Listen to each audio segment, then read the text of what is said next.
Vamos continuar a falar sobre estudos da consciência, estudos neurológicos, clínicos da consciência e de suas alterações. E vamos falar alguma coisa sobre o estado vegetativo. Antes de entrar, então, no estado vegetativo, é importante que a gente tenha noção, uma noção genérica do sistema nervoso, da sua constituição funcional nos seres vivos, o sistema nervoso nos seres vivos de um modo geral. Então, em cima da ideia de que os primeiros seres vivos tenham surgido no meio aquoso, então, em um determinado momento em que passou a haver um ser vivo formado por uma única célula, esse ser vivo teve então uma membrana que separasse o interior desse ser vivo do meio externo. Então, a partir do primeiro momento em que teria surgido a vida no meio aquoso, surgiria então o meio interno e o meio externo. Portanto, só há meio interno quando se fala de seres vivos. E a partir do momento em que há essa membrana separando o meio interno do meio externo, vão aparecer então mecanismos para manter o equilíbrio entre o meio interno e o meio externo, para que esse ser vivo possa sobreviver, possa manter o seu maquinário, manter os seus trabalhos internos, celulares, biológicos, funcionantes, vão surgir então determinados mecanismos, muito principalmente na membrana celular, né, que vão trabalhar esse equilíbrio entre meio interno e meio externo, entre o que pode ou não pode passar para dentro dessa membrana. Evidentemente que isso não é perfeito, não é? Mas que é um determinado mecanismo que procura manter a vida dessa célula, desse ser unicelular. E um primeiro esboço desse sistema nervoso não é um sistema nervoso propriamente dito, mas o primeiro esboço vai ser justamente quando, como vemos aí um ser unicelular, ele recebe um estímulo nociceptivo, um estímulo ruim nociceptivo, então ele vai procurar fugir desse estímulo que é nocivo nociceptivo. Ele vai emitir, então, isso que está sendo chamado de pseudópode. Podos é pé, pseudo é falso. Então, uma espécie de falso pé da célula que vai procurar levar esta célula para longe do estímulo prejudicial. Por isso que vai emitir esse pseudópode. Então, o sistema nervoso, ele é basicamente, lógico que aí está bastante primitivíssimo, né? Um dos sistemas de defesa do organismo. Nós temos como sistemas de defesa do organismo, temos a pele, o sistema imunológico e o sistema nervoso. Evidentemente que o sistema nervoso, na sua forma mais complexa, ele é mais do que apenas o sistema de defesa, mas ele é bastante e quase sempre, digamos, um sistema de defesa. E aí que nós vamos ter essa forma mais simples de mecanismo de estímulo e resposta. Dependendo do estímulo, o ser vivo, estamos falando em seres vivos, vai emitir alguma resposta, Se o estímulo for favorável, essa resposta vai ser de uma determinada forma. Se for um estímulo desfavorável, haverá outro tipo de resposta.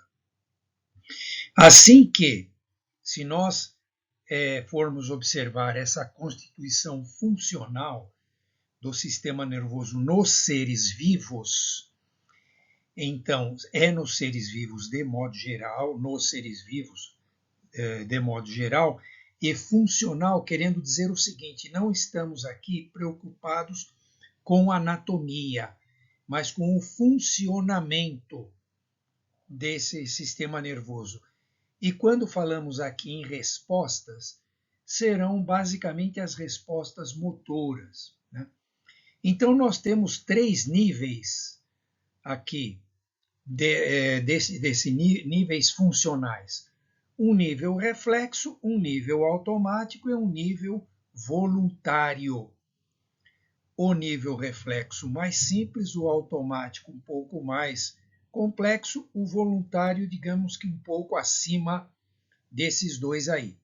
Então, o nível reflexo, que vem lá desde o ser unicelular e esse tipo de resposta reflexa vai se aprimorando na medida em que se chega, por exemplo, aos mamíferos, né? Então, nós vamos ver que esses seres, se for um estímulo ruim, nociceptivo, a resposta será de fuga, de afastamento. E essa designação aqui, proceptivo, não existe essa palavra. Eu coloquei essa palavra para facilitar o entendimento, que ceptivo é de percepção, de sensibilidade. Proceptivo, digamos que seria um estímulo positivo, um estímulo benéfico. Então, isso no ser humano vai estar presente nos arcos reflexos, que nós falamos então de um nível horizontal ou segmentar, por segmento do sistema nervoso, porque você tem estímulo e resposta de uma maneira horizontalizada, digamos assim, né? Com aspas aí. Já o nível automático já é um pouco mais complexo.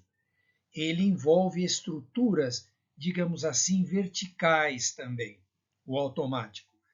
Ele vai envolver respostas que até no exame clínico, às vezes são até chamadas essas respostas de reflexos também, parecido com aquele reflexo lá do martelo, que é lá do nível reflexo. Mas esses reflexos do nível automático, eles são já mais complexos.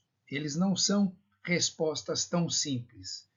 Mas, de qualquer forma, diz respeito a uma movimentação, a uma motricidade automática. A alguma coisa, como se costuma falar, por exemplo, a respeito de piloto automático. O avião está no piloto automático. Então, vamos dizer assim, que esse automático aqui, ele é um pouco parecido com esse tipo de funcionamento. No ser humano, isso pode estar em vários sistemas, ou ainda no sistema está aqui designado como extrapiramidal, nome que é criticado por muitos neurocientistas, ou vários, né? Mas, por outro lado, é um nome prático em clínica neurológica, o tal do extrapiramidal. Mas um exemplo dessa resposta automática é, por exemplo, o bocejo. Um exemplo simples, né? Bocejo, espreguiçamento, né? Entre outras reações. Já o nível voluntário, que envolve o tal do sistema piramidal, também entre aspas e em itálico, porque também, digamos, há neurocientistas que não gostam muito dessa designação, mas, como eu disse, por outro lado, tem uma finalidade prática na clínica. E aí seria realmente a pessoa quer fazer aquele movimento, eu quero fazer um determinado movimento com a mão e faço esse movimento com a mão, com o pé e assim por diante. Então, esse que é o chamado nível voluntário. Nos animais é um tanto complexo discutir isso, né? Até que ponto aquele animal, quando ataca uma presa, por exemplo, ele está agindo apenas movido por instintos ou o quanto haveria de algum voluntário piramidal aí, um tanto entre aspas aí, nesse aspecto. Mas a gente sabe do ser humano, né? No resto há inferências. E o fato é que, quando acontece o tal do estado vegetativo persistente, em geral acontece por uma lesão encefálica difusa, uma lesão encefálica espalhada, por exemplo, após uma parada cardiorrespiratória, quando existe uma certa demora para reanimar o paciente, para massagear, fazer a massagem cardíaca e assim por diante, de tal forma que haverá uma isquemia difusa no encéfalo, espalhada, né? Uma lesão isquêmica espalhada, difusa. Então, esse tipo de situação, que na clínica vai se verificar como estado vegetativo persistente, ele vai ter esse nível reflexo preservado, vai ter um nível automático preservado, então essa pessoa pode ter até o ciclo sono-vigília, dormir-acordar, pode ter bocejo, espreguiçamento, tem uma reação automática do olhar acompanhando movimentos, mas esse chamado nível voluntário ou ainda de alguma forma onde há uma plena consciência não vai funcionar.